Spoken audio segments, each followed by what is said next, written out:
네, 아시아의 지역별 인구 조사는 인구 구조는 어떻게 변화할까? 우리 지금 아시아 거의 이제 끝 막바지 가고 있는데요. 요거 한번 이제 또 들어가 볼게요. 합계 출산율이 굉장히 시험 문제 잘 나오는데요. 합계 출산율 중3 2, 그러니까 중3 사회 2 가면은 합계 출산율에 대한 시험 부분이 나오거든요. 근데 지금 먼저 나온 거예요. 먼저 나왔다기보다 이제 저기가 바뀌면서 2026 교육개정으로 바뀌면서 이 부분이 지금 빨리 좀 나온 겁니다. 합계 출산율이라는 건 한 여자가 가임 기간이라고 한다는 건 임신이 가능한 기간. 그것은 바로 15살에서 49세. 맞아요. 15세에서 49세까지가 바로 여성이 뭐 할 수 있다. 임신할 수 있다. 그것이 가임 기간이거든요. 그래서 합계 출산율이라는 것은 무엇이냐면 한 여성이 가임 기간 동안에 낳을 것으로 기대되는 평균 출생아 수입니다. 합계 출산율은 뭐다? 평균 가임 기간 여성이 낳을 것으로 기대되는 평균 출생아 수. 이거로서 인구 규모를 유지하기 위한 합계 출산율은 약 2.1명이다. 그러니까 우리나라 합계 출산율은 2.1명이다 라고 나와 있는데 제가 알기로는 1.7 더 떨어지는 걸로 알고 있어요. 네. 그래서 합계 출산율이라는 거는 가임기간 여성들이 아이를 낳을 것이다 라고 기대할 수 있는 그런 출생아 수를 얘기하는 건데 이런 합계 출산율이 높은 국가가 있습니다. 아시아에서. 한번 들어가 보도록 할게요. 아시아의 인구는 꾸준히 뭐하고 있다? 증가해 왔어요. 그리고 특히 파키스탄, 필리핀 등과 합계 출산율이 높게 나타나는 국가들은 누구라고요? 네, 바로 파키스탄하고 누구예요? 필리핀이라는 거죠. 얘네들은 합계 출산율이 높다. 뭐 2.1이 넘겠죠. 뭐 3.1, 4.1 이렇게. 그러면 출산율이 높게 나타나는 국가들은 기대 수명 증가. 그러니까 기대를 하는 거예요. 수명이 증가. 기대적으로 기대를 하고 있는데요. 기대 뭐냐면 오래 살 것이다. 조금 더 길게 살 것이다라는 기대 수명의 증가와 더불어서 인구가 출산율이 높으니까 빠르게 증가하고 있다는 얘기죠. 두 개가 같이 증가하는 거예요. 우리 지난번에 배웠어요. 기대 수명 증가. 일본이라든가 싱가포르라든가 우리나라 같은 경우는 80세가 넘었잖아요. 그쵸? 예. 우리가 80세, 뭐 100세 이런 세대를 살고 있다라고 하는 것처럼 기대 수명이 증가하고 있어요. 어떤 국가들은 이 합계 출산율이 높은 국가들인 파키스탄이나 필리핀 등은 기대 수명 증가도 있는데 모두 있다. 그러면서 합계 출산율이 높아지니까 인구가 빠르게 증가하고 있다는 얘기를 하고 있는 거예요. 이 때문에 도로라든가 학교라든가 이런 것들이 막 부족하죠. 사회 기반 시설이 부족하죠. 그래서 빨리빨리 만들어서 제공을 해야 되는 거예요. 그래서 문제가 발생하기도 합니다. 하지만 생산활동이 가능한 청장년층, 이거 어려운 표현입니다. 청장년층이에요. 우리 친구들 청년이라는 표현을 쓰거든요. 그 다음에 장년이라는 표현을 써요. 그럼 이걸 합쳐서 뭐라 그래요, 우리는요? 청장년이라고 합니다. 청년이라고 하는 거는 결혼하지 않는 미혼의 남자들, 대체로 20대, 30대 정도 되는 거고요. 근데 요즘에는 결혼 안 하신 분들이 많죠. 결혼을 하면 장년이라고도 표현을 해요. 근데 이제 결혼을 하면 보통 30세 이후부터 30세, 40세, 50세 이후부터는 다 장년이라고 합니다. 어른들. 그러면 이런 청장년층들이 뭐 할 수 있다? 생산활동이 가능하다는 얘기는 뭐냐면요. 일할 수 있는 인구라는 거죠. 일할 수 있다는 건 뭐냐면 내가 생산활동을 할 수 있다. 생산활동을 할 수 있다는 건 일을 할 수 있다는 거예요. 그러면 생산활동이 가능한 청장년층의 인구 비율이 높아요. 그래서 장차 아시아의 경제 발전의 주축이 될 가능성이 높대요. 지금 아시아의 경제 발전의 주축이 될 거야. 앞으로 떠오르는 뭐가 될 거야? 태양이 될 거야. 라고 얘기하는 것은 뭐에 더불어서 같이 가고 있냐면 출산율과 기대수명 증가와 함께 같이 가고 있는 거죠. 왜냐하면 뭐가 많아야 되기 때문에. 그렇죠. 사람이 많아야 되기 때문이에요. 그러면 지금 여기에서 우리가 아시아의 경제 발전의 주축이 될 수 있다라는 나라를 지금 파키스탄하고 필리핀을 들었거든요. 파키스탄하고 필리핀들 같은 경우는 기대 수명이 높아요. 그리고 인구가 빠르게 증가하고 있다는 건 합계 출산율이 높다는 얘기예요. 그러면서 학교라든가 도로라든가 이런 사회시설은 계속 이제 부족하니까 문제가 발생하기도 하지만 지금 계속 보강을 하고 있습니다. 더불어 사람들이 오래 살고 또 출산을 많이 하다 보니까 앞으로 생산활동이 가능할 것이다. 청장년층이 많아질 것이다. 이렇게 얘기하면서 아시아의 경제발전의 주축이 될 거야 라고 얘기를 하고 있는 거죠. 동남아시아 쪽을. 우리 친구도 이게 맞는 말이 무엇이냐면 우리나라 같은 경우나 일본 같은 경우는 청장년층이 지금 되게 줄고 있어요. 왜 그런 줄 아세요? 왜냐하면 아이를 안 낳으니까. 그러니까 합계 출산율이 떨어진단 말이죠. 합계 출산율이 떨어진다는 건 애를 낳지 않아요. 그러면 젊은 아이들이나 학교 갈 아이들, 그 다음에 중학교, 고등학교 갈 아이들의 기대가 없다라는 거죠. 많지 않으니까. 그럼 결국 얘네들이 태어나서 조금이라도 태어난 애들이 청장년층이 돼서 일을 해야 되는데 일할 사람이 없다는 거죠. 근데 누구는 많아? 고령 인구, 즉 나이가 많은 사람들은 많아요. 그럼 이 사람들을 나라에서는 유지를 해줘야 되잖아. 그치? 돈도 줘야 되고 병원도 보내줘야 되고 또 나름대로의 그 스트레스 없도록 여러 가지 그 복지시설을 이제 제공을 해주려면 돈이 되게 많이 들어가거든요. 그런데 그러려면 세금을 많이 걷어야 되잖아요. 나라 입장에서는. 근데 세금 낼 사람이 많지 않다는 거예요. 청장년층이. 그러면 사실 나라 입장에서 굉장히 힘든 상황이죠. 그래서 나라에서는 혹은 전 세계적으로 사실은 사람이 많이 필요하다. 즉 합계 출산율이 높은 것이 중요한 거다. 그리고 또 기대수명 증가도 중요하지만 합계 출산율, 새로운 아이들이 빨리빨리 태어나서 그 아이들이 경제발전의 주축이 될 그런 나라가 되기를 바라고 있는 거죠. 저출산 고령화 한번 알아보겠습니다. 저출산이라는 건 말 그대로 출산이 적은 거고요. 고령화라는 건 말 그대로 뭐예요? 높을 고자죠. 령, 화. 뭐냐면 연령 자체가 굉장히 높아졌다라는 뜻입니다. 우리 친구들 할머니들 살아 계시잖아요. 네, 보통 요즘에는 우리가 60세면요. 예전 같았으면은 환갑잔치라는 걸 하거든요. 환갑잔치. 환갑잔치라는 걸 왜 하냐면 60세까지 살 수가 없었기 때문에 환갑잔치를 한 거예요. 60세까지 사는 건 대단하기 때문에. 근데 요즘에는 환갑잔치 잘 안 해요. 왜냐면 60은 그냥 사니까. 60세까지 다 사니까. 그러니까 몇 세 잔치예요? 70세. 그쵸? 70세. 이걸 뭐라고 하냐면 뭐 무슨 잔치라고 하는데 갑자기 기억이 안 나네. 예순잔치, 일은 뭐 고연회 뭐 이런 말도 하는데 70세에 대해서 이제 잔치를 한단 말이에요. 70세도 잘 안 해요. 왜요? 80세까지 사니까. 네. 그래서 70세, 80세 할머니들이 굉장히 많이 살아 계신다는 거죠. 심지어 90세도. 그러니까 이분들을 우리가 뭐라 그래요? 고령화라고 하는 거죠. 우리나라가 많이 의료기술이 발달하고 복지수준이 발달하고 그 다음에 약이 또 발달하다 보니까 할아버지 할머니들이 오래 사신다는 거죠. 근데 애들은 낳지 않는다는 거예요. 그럼 우리 친구 잘 생각해 보세요. 일할 수 있는 청장년층이 점점점 줄어든다는 얘기예요. 쓸 돈은 많은데 말이죠. 고령화가 됐다라는 거는 나라에서 지원을 해야 될 게 되게 많다는 얘기거든요. 고령화 할머니 할아버지들을 위해서. 그런데 그것에 대한 세금을 낼 사람들이 없다는 얘기면 나라 입장에서 굉장히 힘들 수밖에 없다라고 얘기를 하고 있습니다. 아시아의 연령별 인구 구조 변화를 볼게요.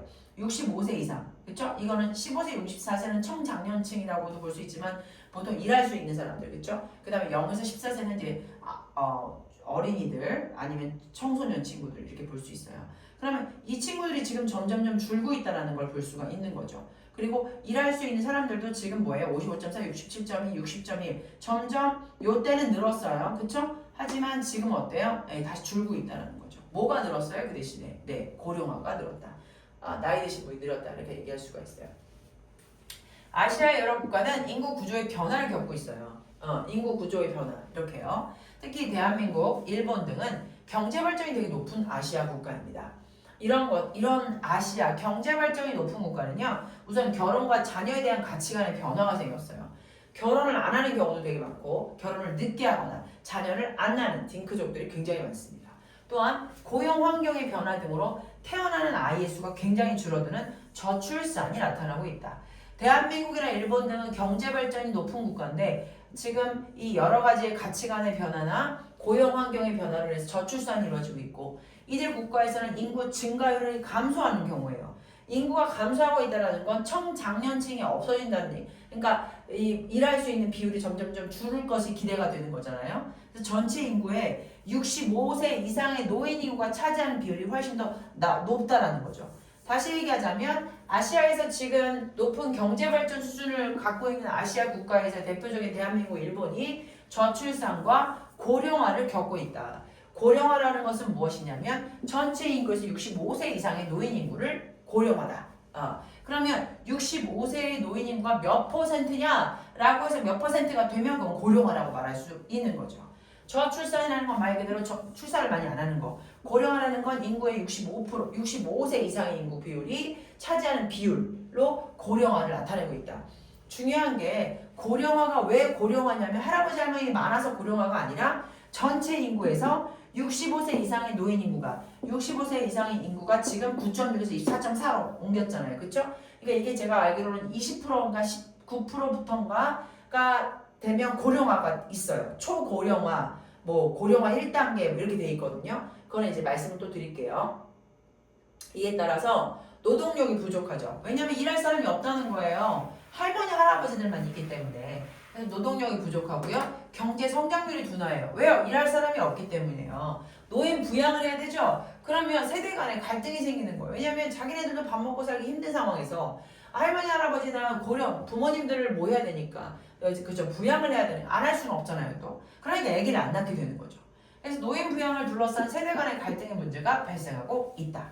이러한 문제를 해결하기 위해서는 아시아 여러 국가에서 출산과 육아를 되게 지원하고 있습니다. 저출산에 대한 부분들에 대해서 뭐 할 수 있게끔 해결할 수 있는 그런 문제들을 지원하고 있고 노인 복지도 마련하고 있는 것입니다. 지금 시리아나 아프가니스탄에서는 전쟁이나 갈등에서 피해 떠나는 정치적 이동이 나타나기도 한다라고 얘기하고 있는데요. 지금 여기 보시게 되면 경제적 이동과 정치적 이동이라는 표현이 있어요. 경제적이라는 건 돈 때문에 움직이는 거죠. 뭐냐면 우리나라에 뭔가 일할 거리가 없거나 또는 임금 자체가 급여가 되게 싸다. 그래서 이 유럽이라든가 또는 미국이라든가 한국이라든가 이렇게 급여 자체가 높은 경제적으로 발달한 나라로 우리가 이동할 수 있다. 왜요? 돈을 많이 벌기 위해서라는 거죠. 정치적 이동이라는 것은 바로 무엇이냐면 시리아나 아프가니스탄, 지금 우즈베키스탄이라든가 러시아하고 전쟁을 하고 있잖아요. 그로 인해서 갈등이 있는 거예요. 어쩔 수 없이 정치적 이동이 나타난다는 거죠. 이 사람들은 전쟁이나 갈등을 피해서 다른 나라로 움직인다는 이야기입니다. 그러면 아시아에서 사람들은 정치, 경제, 종교 등 다양한 원인에 따라 다른 국가로 이동을 한다는 얘기예요. 최근에는 소득 수준이 낮았어요. 그러니까 돈이 없어요. 소득 수준이 낮고 고용 기회가 적어요. 그러니까 일할 곳이 없는 거죠. 그런 국가에서 일자리가 많은 국가로 인구가 이주하는 경우가 많아요. 이것을 바로 우리가 경제적 이동이라고 합니다. 이해되시죠? 특히 서남아시아, 그것이 경제적 이동이 어디가 제일 많냐? 서남아시아에서 사우디아라비아, 아랍에미리트 등은 석유 개발로 얻은 경제적 이익을 신도시 건설이라든가 고층 빌딩 건설 등 대규모 개발 사업에 투자하고 있다. 우리 지금 두바이 초콜릿 아시죠? 네. 두바이가 아랍에미리트 아랍 쪽 쪽이거든요. 서남아시아 쪽이에요. 우리 친구들 서남아시아나 사우디아라비아 쪽, 아랍에미리트 쪽은요 석유 유산국이에요. 석유가 막 뿔뿔뿔뿔 나와요. 그럼 얘네들은 석유를 개발하고 또 그것을 팔아서 경제적 이익을 얻죠. 그래서 신도시를 건설하고 고층 빌딩을 건물을 올려서 대규모 개발 사업에 투자하고 있는 거예요. 아주 일자리가 풍부해요. 이 두바이라든가 이쪽의 건물들 다 우리 삼성이나 우리 LG나 우리 현대나 이런 우리나라에서 많은 사람들이 가서 세워주고 있어요. 예, 굉장한 우리가 이익을 보고 있는 거 우리도 도움을 받고 있는 거죠. 왜냐하면 일자리가 풍부하다는 얘기예요. 따라서 방글라데시, 인도, 파키스탄은 동남아시아 쪽이잖아요. 방글라데시 남부아시아나 파키스탄 등 주변 아시아 국가에서 일자리를 찾아요. 그러면 이런 일자리를 위해서 얘네들한테 막 가겠죠. 그쵸? 왜요? 지금 여기가 서남아시아 쪽. 여기에요, 여기. 지금 여기입니다. 지금 다 들어오잖아요. 파란색으로. 경제적 이동. 지금 다 들어오는 거예요. 어디에서 오는 거예요? 동남아시아 쪽에서 오고 있잖아요. 뭐예요? 경제적 이동 때문에. 일자리가 풍부하기 때문에. 그래서 젊은 남성 노동자들이 서남아시아로 유입되고 있습니다. 자, 어디로? 서남아시아 쪽으로 많이 이주되고 있다고 지금 얘기를 하고 있는 겁니다. 네. 83페이지 한번 볼게요. 아시아의 국가별 인구 특성을 알아보자라고 되어 있습니다. 이거 지금 사실은 작년에 너희들은 지금 개정이 된 거잖아요. 개정되기 전까지는 이 과정들이 다 중학교 3학년 사회 2에서 나왔던 것들이에요. 예. 자, 보시게 되면 아시아의 주요 국가 인구 피라미드 한번 보겠습니다. 여기 2022년도 인도, 2022년도에 일본, 2022년도에 사우디아라비아입니다. 자, 그러면 인도는 남부아시아, 일본은 동남아시아, 그렇죠? 그 다음에 사우디아라비아는 중앙아시아나 서남아시아 되겠습니다. 자, 여기 보시게 되면 자, 인구 피라미드라고 돼 있는 건 이런 모양을 표현하는 거예요.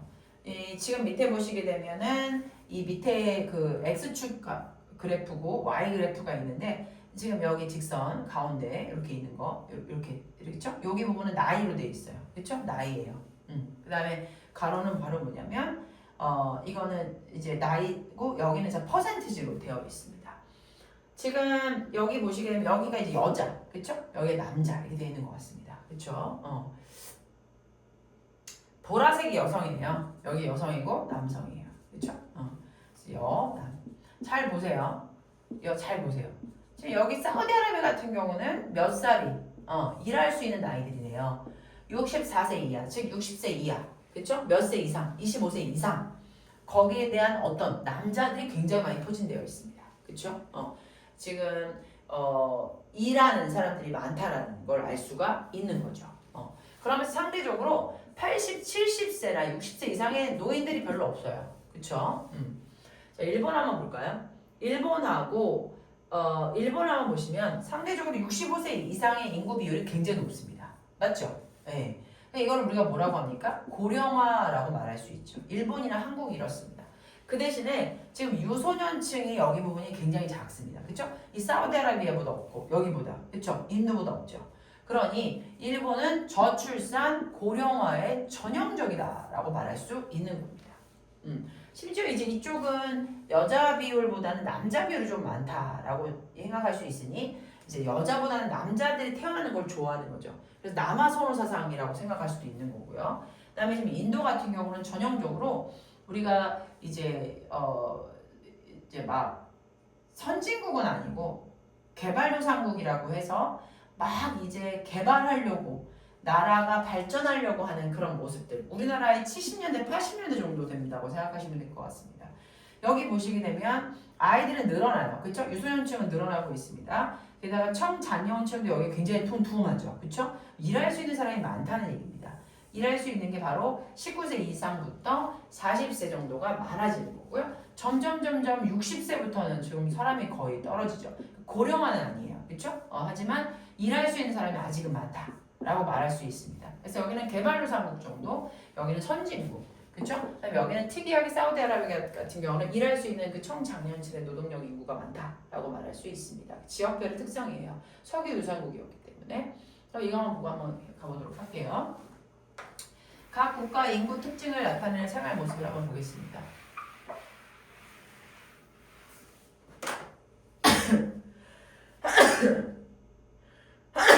자, 우리나라는 15세, 60세 청장년층 인구가 매우 많대요. 일할 수 있는 사람이 많다는 거죠. 대학 입시 경쟁이 매우 치열하지만 젊은 인구가 많아서 일할 수 있는 사람이 많기 때문에 빠르게 경쟁이 성장하고 있다. 점은 되게 자랑스럽다라고 되어 있습니다. 그러면 16세에서 64세 인구가 되게 많다라고 얘기되어 있는 청장년층, 15세에서 64세 인구가 되게 많다라고 하는 건 사실은 인도에 가깝지 않습니까? 그렇죠? 근데 여기도 많기는 하지만 여자보다는 이제 남자 쪽이 더 많고 사우디아라비아는 그래서 여기는 인도 아니면 사우디아라비아는 조금 더 좀 확인을 해보도록 할게요. 대학 입시에 대한 부분이 경쟁이 치열하대요. 그러면 인도에 가까울 것 같습니다. 그렇죠? 인도에 가까울 것 같습니다. 네. 자, 국가에서는 연금이 나온대요. 나라의 고령화에 할머니 같잖아요. 그렇죠? 그러면 고령화를 위해서 나라에서 복지제도로 이 나이 드신 65세 이상의 인구들한테 연금이 나온다는 거죠. 최소한의 어떤 삶을 유지하기 위해서. 그래서 경제적인 걱정은 덜었대. 하지만 혼자 지내니 외롭고 갑자기 아프면 걱정이 되는 거죠. 산책하러 나가면 거리에 어린아이들이 많지 않다. 그러면 저출산, 고령화, 일본이라고 볼 수가 있네요. 우리나라는 석유 덕분에 크게 발전했다. 자, 이렇게 되는 거죠. 석유 유산국. 우리나라 인구 구조 또한 도민인데 젊은이가 많은 것은 장점이지만 여성보다 남성 인구가 많다라고 얘기가 됐어요. 결혼할 수가 없잖아요. 그러면 그렇죠? 그럼 다른 나라 사람들이 이주해서 들어와 있다는 상황이 됩니다.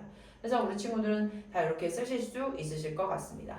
자, 사우디아라비아 같은 연령대의 여성보다 남성이 많은 이유는 바로 뭐냐면 석유 유산국으로서 사실은 많은 다른 타 지역에서 사람들이 들어와서 여기서 자리 잡고 일하면서 살게 되는 거죠. 네. 그래서 그 유산국이다 보니까 청장에 노동 그 일할 수 있는 사람들이 유입이 되는 거예요. 경제적인 이유로 이주에 들어왔기 때문에. 그렇죠? 네. 그래서 발달할 수 있었다. 성장이 기대되는 국가는 인도라고 말할 수 있어요. 생산활동인 청장년 인구 비율이 높기 때문에 앞으로 잠재력이 높을 것이다. 선생님 얘기했잖아요. 청장년층이 많아야 잠재력, 나라의 잠재력이 높다. 나라가 발전할 수 있는 그런 큰 이유가 된다. 도움이 된다라고 말씀을 드렸습니다. 아시아는 인구가 가장 많은 대륙이에요. 아시아 여러 국가에서는 태어나는 아이의 수가 줄어드는 저출산이 많죠. 그리고 또한 65세 이상의 노인 인구가 차지하는 비율이 높아져요. 그럼 우리가 뭐라고 합니까? 네, 맞아요. 고령화가 나타나고 있다라고 되어 있어요. 이어서 계속 한번 가보겠습니다.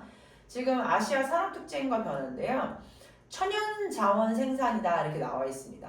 산업 특징을 한번 보도록 할게요. 우리 친구들 라면 먹을 때 보면 라면의 뒷부분에 팜유라고 나와 있는데 기름 중에 가장 저렴한 기름이고 몸에는 좋지 않아요.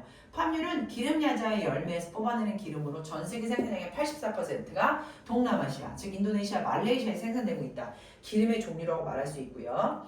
자, 자동차 수출이라는 건 중국 상하이 도시 아시죠? 네, 중국 상하이 한번 가보고 싶어요, 쌤도. 상하이는 자동차 생산량 및 수출량이 세계적으로 많은 도시예요. 네, 자동차가 생산량이나 수출량이 많은 건 우리나라가 80년대도 많았어요. 우리나라 1980년, 88년도, 그다음에 1990년도 최고였어요. 네, 2000년도 되기 전까지 우리나라가 사실은 세계 자동차 생산량, 수출량이 제일 많았습니다. 근데 지금 이것은 중국한테 넘어간 상황이죠. 그렇기 때문에 중국 자체가 아시아 자체가 굉장히 많은 특별한 지금 산업들을 가지고 있다라는 것들을 이제 엿볼 수가 있습니다. 아시아는 천연 자원이다라고 한다라는 건 천연이라는 건 나라에서 이제 하늘에서 준 거, 본래적으로 갖고 있던 땅 파면 나오는 거, 생산량 천연 자원이 풍부하다. 생산량 또한 많다. 석탄, 석유, 천연가스 등 에너지 자원, 철광석, 주석, 광물 자원, 쌀, 밀, 곡물 자원 비롯하여 커피, 차, 천연고무, 팜유 등 다양한 자원, 이런 자원들이 천연 자원들이 무궁무진한다는 거죠. 석탄, 석유, 천연가스 같은 경우는 에너지 자원이고요. 철광석, 주석 등 광물 자원이고요. 쌀, 밀 등 곡물 자원이 있고요. 커피, 차, 천연고무처럼 팜유 다양한 자원이 있다. 어디에? 아시아에. 그럼 에너지 자원, 광물 자원, 곡물 자원, 다양한 자원을 우리는 천연 자원이라고 말할 수 있죠.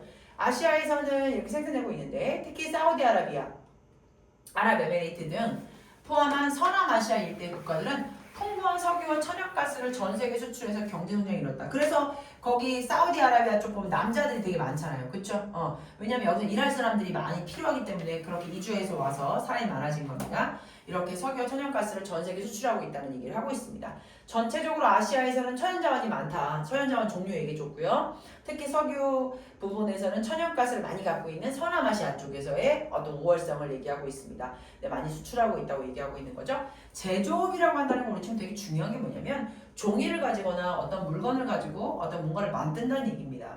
제조업이라는 건 만들 조자잖아요. 그쵸? 대한민국, 일본, 중국, 타이가 태국이에요. 제조업 성장을 바탕으로 경제 성장을 이뤘어요. 우리나라도 일본도 중국도 타이도 다 제조업이 1번이었습니다. 제조업으로 일어나는 거예요. 제조업으로 성장을 이루는 거예요. 경제 성장의 바탕은 제조업이에요. 되게 중요합니다. 특히 중국은 2010년대 세계의 공장이라고 해서 만드는 거죠. 세계의 공장이라고 불릴 정도가 바로 2010년도의 중국이었답니다. 네, 제조업 강국이 됐고요. 최근에는 중국의 경제 성장에 따라 인건비가 상승하면서 의류나 신발 등을 생산하는 노동집약적인 제조업의 공장들이 인건비가 더 저렴한 어디로? 인도네시아, 베트남, 방글라데시에서 공장이 있다는 얘기예요. 여기에다가 공장을 차린 이유는 뭐다? 2010년 세계의 공장이라고 불리는 세계 그 제조업의 강대국인 중국이 이제는 인건비가 상승돼서 옮겨진 거죠. 이쪽으로. 이해되시죠? 예. 그래서 제조업이라는 건 바로 뭐냐면 경제 성장의 밑바탕이다. 그래서 우리나라도 중국도 타이도 그리고 인도네시아, 베트남, 방글라데시에서 넘어갔어요. 지금 제조업이 이렇게 되면서 굉장히 뭐하다? 발달될 수 있다. 나라가 제조업으로 인해서 경제 성장을 이룰 수 있다. 뭐로 인해서? 경제 성장이 이룰 수 있다. 뭐를 통해서? 맞아요. 제조업을 통해서예요. 제조업도 있고요. 서비스업도 있고 첨단 산업도 있어요. 자, 한번 들어가 보도록 하겠습니다. 최근 대한민국, 인도, 일본, 중국에서는 부가가치가 높은 서비스업과 첨단 산업이 발달했다. 우리 친구들 아까는 제조업이라고 그랬잖아요. 제조업이라는 건 뭔가를 만들다는 얘기예요. 그쵸? 만든다. 뭔가를 만들어서 수출하는 거예요. 거기에 첫 번째가 중국이었고 이제는 방글라데시, 필리핀, 여러 가지 동남아시아로 바뀌었어요. 그쵸? 거기 왜냐면 인건비가 중국이 비싸니까. 근데 제조업 말고 또 뭐가 있다? 서비스업이 있다는 얘기죠. 서비스업이 있고 첨단 산업이 있다는 얘기예요. 서비스업이나 첨단 산업 같은 경우는 제조업하고 달리 부가가치 산업이다. 부가가치라는 건 뭐냐면 가격을 더한다는 얘기예요. 그러니까 비싼 거란 얘기죠. 요만한 거 하나 만들어서 파는데 이거는 이윤 자체가 10만 원이에요. 이거 하나 팔면. 이해되세요, 우리 친구들? 그런데 예를 들어 제조업 같은 경우는 냉장고 하나 만들어서 이거 엄청나게 힘들어요. 이거 냉장고 하나 파는데 예를 들어서 이윤 자체가 5만 원밖에 안 돼. 그러면 뭐 하는 게 낫다는 거예요? 이거 하는 게 낫다는 얘기죠. 물론 지금 제가 얘는 좀 틀릴 수 있으나 부가가치라는 건 바로 뭐냐면 가격 자체가 높아서 뭔가 어떤 이게 고밀도로 최대한의 어떤 자원이라기보다는 어떤 이제 에너지라든가 또는 어떤 인력의 어떤 고부가가치 산업으로서 그러니까 이거를 팔면 여기는 사람들의 노동보다는 머리를 써서 발전시킬 수 있는 그래서 비싸다는 얘기예요. 핵심 요품으로서 이것을 만들면 이건 아무나 만들 수 없는 거예요. 여기는 사람을 들여서 열심히 시간과 노력을 들이며 만들 수 있는 제조업이지만 고부가가치 산업 같은 경우는 똑똑한 사람들이 어떤 뭐 바이러스라든가 또는 데이터라든가 또는 여러 가지 어떤 중요한 부품들을 만들어서 그거를 팔면 그건 기술이라는 거거든요. 기술 혁신으로 인하여서 가치가 높아지는 거예요.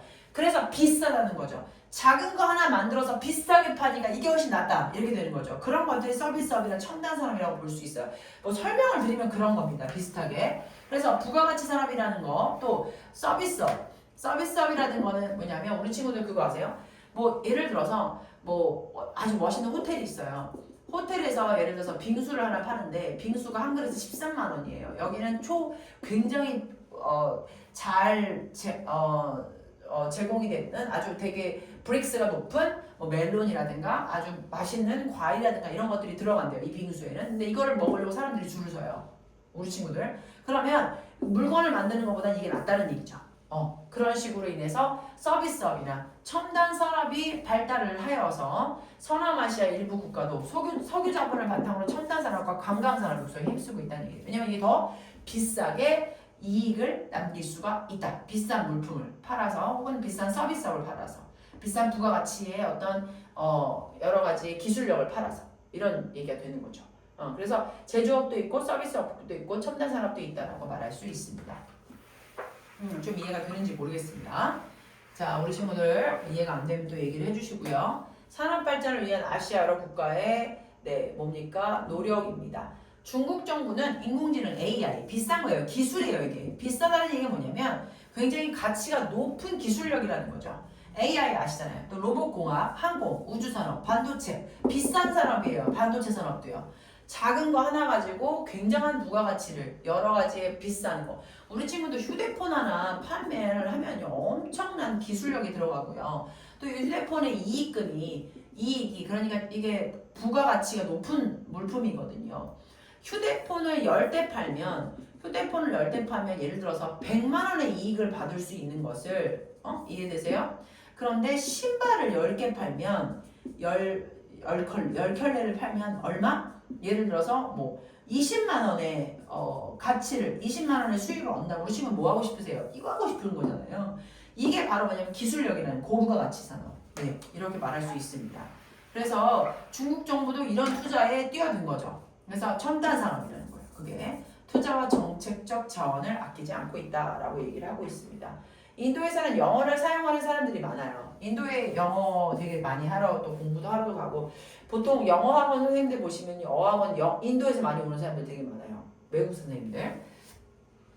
인도에는 영어를 사용하는 사람들이 많고 우수한 과학 인재가 많대요. 이를 바탕으로 뉴델리라든가 이거 인도의 수도죠. 벵갈루루, 뭄바이 등에서 정보통신 기술 IT 산업이 발전하고 있답니다.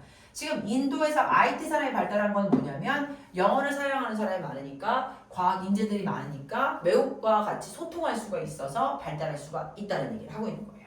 아랍에미리트는 비롯한 서남아시아의 국가들은 석유 수출에 얻은 자본, 석유를 수출해서 돈이 많이 들어왔어요. 그렇죠? 그거 가지고 고층 빌딩을 만들고 항구를 만들고 공항을 만들어서 사람들을 뭐해? 관광산업으로. 네. 우주산업이라든가 첨단산업이라든가 관광산업이라든가 정보개발 산업으로 뭐하고 있다? 육성하고 있다. 다들 뭐예요? 일반적으로 제조업이 아니에요. 그쵸? 제조업이 아니라 고부가 가치 산업 뭐였습니까? 바로 첨단 산업이라든가 우주 산업이라든가 또는 뭐예요? IT 산업이라든가 그쵸? 이거 돈 많이 들어가는 돈을 많이 벌 수 있는 우주 산업, 첨단 산업들을 육성하고 있다. 어디서? 아랍에미리트, 인도, 중국에서 말이에요. 좀 읽고 한번 들어가 보겠습니다. 자, 핫산 씨 할아버지는 우리 농장에서 밀, 옥수수, 향신료 등 다양한 곡물 자원이죠. 예, 땀을 적고 있다. 곡물 자원으로 1차적으로 일하고 계십니다. 핫산 씨의 어머니는요, 섬유 공장에서 오랫동안 일을 하셨대요. 제조업입니다. 네, 저는 공과대학 졸업해서 외국계 정보통신 첨단 산업입니다. 네, 이렇게 해서 우리 친구들이 알 수 있어요. 이거 곡물 산업 1차. 이거는 제조업이죠. 네, 그래서 제조업으로 인해서 굉장히 개발할 수 있어요. 핫산 씨는 IT, 고부가 가치 첨단 산업 말할 수 있습니다. 네.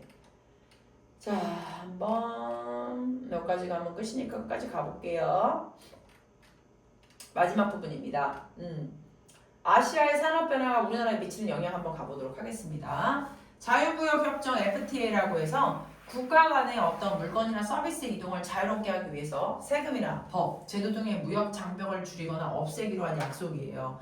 우리가 여기가 한국이죠. 여기 일본입니다. 여기 중국이잖아요. 우리가 동아시아에 있어서 중국과 한국과 일본은 지리적으로 굉장히 뭐예요? 가깝습니다. 그러면 얘네들 우리나라들끼리는 이 세 나라끼리는 FTA라는 국가 간 물건이나 이런 것들을 서비스를 이동을 자유롭게 하기 위해서 세금이라든가 또는 법이라든가 또는 관세, 제도 등을 조금 장벽을 낮추는 거예요. 그래서 서로 이익을 얻을 수 있게끔. 왜냐면 비싸면 서로 힘들면 이제 많이 안 주게 돼 있잖아요. 많이 물품을 수출하거나 수입하기가 쉽지 않겠죠. 그리고 세금이나 법이나 제도들이 까다롭거나 너무 많으면 못하겠죠. 근데 그런 거를 조금 낮추자, 줄이자, 우리끼리는 좀 그래보자. 이렇게 해서 FTA 자유협정 이런 것들을 할 수가 있습니다. 오늘날 아시아 각국은 다양한 산업 분야에서 서로 협력하고 있어요. 우리 정부는 자유무역협정 FTA를 체결하고 있죠. 누구랑요? 여러 아시아 국가하고 말이에요. 그래서 경제적 협력을 강화하고 있어요. 우리 기업들은 인건비가 저렴하거나 넓은 시장을 확보할 수 있는 아시아의 국가에 공장을 먼저 세웁니다. 아시아 국가에 공장을 세워요. 왜냐하면 우리가 땅값이 비싸잖아요. 그러면 서울 강남에다가 공장을 세울 수 없잖아요. 그렇죠? 그래서 인건비가 저렴해요. 그리고 우리 친구들 하루 요즘에 일하면요. 기본으로 10만 원 이상은 10만 원이 뭐예요? 보통 15만 원은 줘야지 사람을 씁니다. 그럼 너무 비싸잖아요. 하지만 우리가 외국 친구들이라든가 또는 외국에다 공장을 차리면 정말 밤보다 더 이하로 사람을 사용할 수가 있습니다. 넓은 시장을 확보할 수 있다는 얘기죠. 그래서 이런 것들이 바로 자유무역협정으로 우리가 아시아 국가들끼리와 이렇게 아시아 국가의 협정, 자유무역협정 FTA를 하면은 여러 가지의 현지의 인력을 고용받을 수 있고 제품을 생산하는 데 도움이 될 수 있다는 얘기죠. 아시아 강국은 농업 중심 국가에서 벗어나 요즘엔 제조업으로 열심히 또는 서비스업을 육성하려고 노력하고 있습니다. 지금 우리 보통 한국이라든가 중국이라든가 일본 같은 경우는 제조업에서는 벗어났거든요. 네, 거의 이제 하고도 있는데 제조업은 이제 막 예전에 저희들은 1980년대, 70년대, 중국은 2010년도, 일본 같은 경우는 그 전에, 예를 들면 1960년대, 50년대 예전에 했던 거죠. 그러니까 제조업으로 벌써 이렇게 발전을 시켰던 나라는 지금은 제조업을 하지 않고 서비스업을 육성하고 있잖아요. 우리나라의 경제는 무역이 차지하는 비중이 높아 이웃한 국가의 산업 구조 변화에 세계 경제 변화에 큰 영향을 받아요. 우리나라 같은 경우는 무역이 차지하는 비중이 높아요. 그러니까 옆에 있는 나라가 많이 변화되면 우리도 영향을 받는다는 거죠. 중국의 제조업이 고도화되어서 중국산 핵심 부품의 경쟁력이 높아졌고 이에 따라 우리나라 관련 업체들이 타격을 받아요. 왜냐하면 중국에서 지금 핵심 부품의 경쟁력이 높아져서 열심히 잘 만들고 있으면 우리나라도 사실은 하는 곳이 있단 말이에요. 관련 산업이 있어요. 그럼 거기 타격을 받죠. 얘네들 너무 잘하거나 또는 가격대가 어찌되건 얘네 더 쌀 수 있으니까. 우리는 인건비가 높잖아요. 그래서 우리 기업들은 이러한 변화에 사실은 못 될 수 있다. 흔들리지 않도록 기술 혁신이라든가 기업의 경쟁력을 강화하고 있습니다. 부가가치가 높은 더 큰 첨단 산업과 서비스 산업으로도 진출을 확대하려고 하고 있어요. 그러니 우리가 중국이 있고 일본이 있고 한국이 있으면 우리 입장에서는 중국하고 경쟁 구도가 된다고 하면 다른 거를 더 서비스 산업이라든가 첨단 산업을 더 높여서 이 물건의 경쟁력을 높여야 된다는 얘기가 되는 거죠. 그래서 옆에 있는 나라가 발전하면 발전할수록 우리도 힘들다는 얘기를 하고 있는 겁니다. 우리도 발전을 해야 되는 얘기죠. 여러 가지가 발달을 여러 가지가 어떤 그러니까 옆에 있는 나라에 따라서 우리가 바뀔 수가 있다는 얘기입니다. 아시아의 여러 국가에서는 경제 성장 이후 소비와 지출이 늘어나면서 문화 콘텐츠에 대한 수요가 굉장히 증가했어요. 우리 친구들 그거 아십니까? 집이 잘 살아요. 부자야. 응? 부자 집이 하나 있고요. 조금 가난한 집 친구가 있습니다. 그럼 이 친구는요. 뭐가 많아요? 우선 돈의 여유가 좀 있습니다. 그쵸? 우리 친구 잘 들어보세요. 그럼 우리 친구들 뭐 할 수 있습니까? 네, 여행도 갈 수가 있고요. 영화도 볼 수가 있고요. 그쵸? 그 다음에 우리는 또 뭐 할 수가 있습니까? 또 이제 뭔가를 물건을 살 수도 있고요. 그쵸? 물건을 많이 살 수도 있어요. 그쵸? 이런 여러 가지 부분에 뭐를 할 수가 있으니까 네, 수요가 늘어납니다. 그러니까 돈을 많이 쓴다는 얘기예요. 뭐가 있으니까? 돈의 여유가 있으니까요. 그쵸? 그래서 소비와 지출, 소비도 할 수 있고 지출도 할 수 있게 되는 거죠. 이렇게 여행도 가고 영화도 보고 물건도 살 수 있고 돈가스도 먹으러 가고 그럴 수 있을까요? 없을까요? 있죠. 하지만 가난한 친구들 같은 경우는 이런 걸 할 수가 가정에서 없죠. 내가 무슨 말을 하고 싶은 거냐면 아시아 여러 국가에서 경제가 성장이 이루어졌어요. 그러면 부자 A 같은 경우는 돈의 여유가 있다는 건 경제력으로 여유가 있다는 거예요. 경제적으로 성장이 됐기 때문에 경제적으로 성장이 돼서 여유가 있기 때문에 돈을 쓸 수가 있다는 얘기를 하고 있는 거지만 가난한 나라 같은 경우는 이런 걸 못해요. 왜요? 경제가 아직 성장이 되지 않았기 때문에 아직도 힘들다고요. 밥 먹고 살기가. 그러면 이런 거는 뭐예요? 소비나 지출을 할 수가 없는 거가 된다는 얘기죠. 자, 다시 보자면 문화산업이 발달했다는 건 돈 있는 사람, 경제가 성장했기 때문에 이쪽이 눈이 돌아가는 거예요. 경제 성장 이후에 소비와 지출이 늘어나면서 문화 콘텐츠에 대한 수요가 늘어났다는 얘기죠. 우리 친구 중요해요. 문화 콘텐츠의 수요는요. 경제 성장이 일어났기 때문에 일어나는 겁니다. 예, 이해되세요? 되게 중요한 거죠. 최근에 다양한 플랫폼, 여러 가지 서비스가 있어요. 한류 콘텐츠 중요하죠. 우리 여러 가지 우리 가수들 K-팝이라든가 기타 등등의 많은 여러 가지 한류 콘텐츠가 드라마 이런 것들 되게 많이 해외로 나간 거 아십니까? 그렇죠? 여러 아시아 국가에서는 이와 관련된 상품의 소비가 증가하고 있습니다. 아시아의 문화 산업이 성장하고 있어요. 우리나라 문화 상품의 수출이 증가하고 있어요. 화장품, 의류, 가전제품, 문화 콘텐츠, 드라마, 노래 여러 가지 수출 증가하고 있습니다. 또한 우리나라를 방문하는 관광객이 진짜 많이 늘어났습니다. 산업에 긍정적 연결 효과가 있을 수 있죠. 네. 화장품 브랜드라는 거 중국에 있고요. K-팝, 우리나라 공연 여러 가지 있죠. 네. 우리 친구들 BTS라든가 여러 가지 가수도 있잖아요. 네. 그래서 연계로 되어 있습니다. 그게 산업이 같이 이루어지고 있다는 거죠. 문화 콘텐츠 끝났습니다. 네, 여기까지가 끝입니다. 네. 자 볼게요. 아시아의 산업 여러 변화와 우리나라의 산업이 주고받는 영향 탐색하기라고 되어 있어요. 아시아의 산업 변화와 그러면서 대한민국 산업이 어떻게 영향을 주고받고 있는지 자 보겠습니다. 스마트폰 생산업체. 우리 친구들 우리가 스마트폰 하면 딱 두 가지 떠오르죠? 예, 맞아요. 미국의 아이폰, 그쵸? 아이폰. 그다음 우리나라의 삼성폰 이렇게 있습니다. 그래서 우리 친구들 삼성폰 쓰는 친구들 많고 아이폰 쓰는 친구들 많아요. 네. S전자라는 건 삼성이잖아요. 비롯한 여러 기업은 중국에 있던 생산 공장을 철수했어요. 왜 그럴까요? 네, 중국의 인건비가 높아진 거죠. 그래서 S전자는 지금 생산 비용을 절감하기 위해서 인건비가 저렴한 중국의 생산 공장을 세워 가동했으나 중국의 경제 성장이 됐어요. 그렇죠? 그래서 인건비가 너무 상승했으니 어디로 이제 옮겨가는 거예요? 베트남, 인도. 이런 같이 인건비가 저렴한 곳으로 국가 생산을 옮겼다는 이야기가 됩니다. 이해되시죠? 예. 모빌리티 서비스 해외 협력. 기존에 해외에서 차량 공유 서비스를 이용할 때 차량을 공유한다라고 한다는 건 차를 같이 탄다는 이야기인데 해당 국가의 애플리케이션 차량 공유 서비스라는 건 뭐냐면 가서 차를 렌트해요. 그러면 거기 국가의 애플리케이션을 이용을 해서 내비게이션이라든가 여러 가지를 할 수가 있는데 우리나라뿐만 아니라 동남아시아 여러 국가의 정보통신 기술이 발달한 거예요. 동남아시아나 기존의 여러 나라들에서 뭐가 이 서비스 이제 이제 애플리케이션도 사용할 수 있을 뿐만 아니라 인터넷이라든가 IT, 정보통신 쪽에서 발달이 일어나는 거예요. 그래서 우리나라 K사에 애플리케이션이 깔리는 거죠. 그래서 애플리케이션에서도 동남아시아 현지 기업인 G사의 차량 공유 서비스를 연동할 수 있다.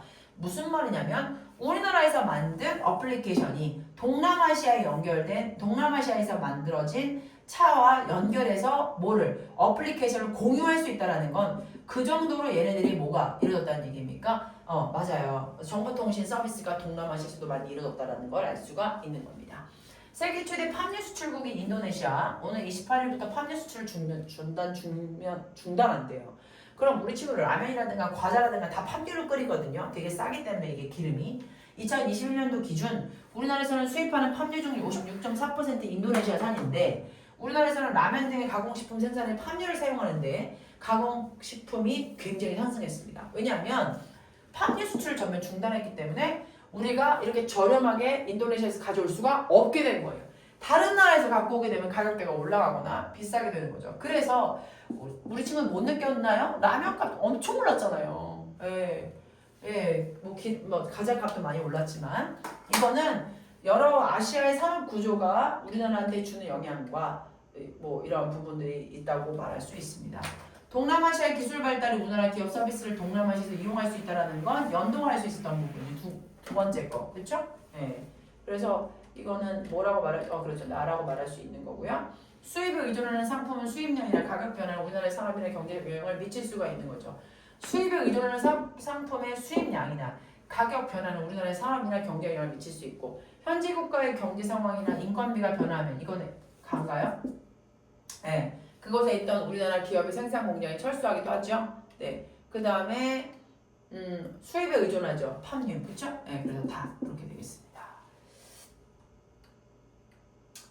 이건 넘어갈게요. 아시아는 천연자원 생산, 제조업, 서비스업, 첨단산업, 그렇죠? 첨단산업, IT, 정보통신, 기술산, 우주산업, 로봇산업 같은 다양한 산업이 발달하였다. 여기까지 해서 아시아는 전반적으로 끝이 났습니다. 그래서 아시아는 이제 점점점 우리가 이제 끝났기 때문에 사회 1단원까지는 다 끝났기 때문에 중간고사가 아마 아시아 포함해가지고 하나 조금 더 나갈 건데 어디까지 나갈지는 몰라서 또 이제 그만하고 이제 오늘이나 내일까지 요거 확인을 하는 작업들을 거치면서 이제 국어로 진도를 또 나가도록 하겠습니다. 정리해 주시면 될 것 같아요.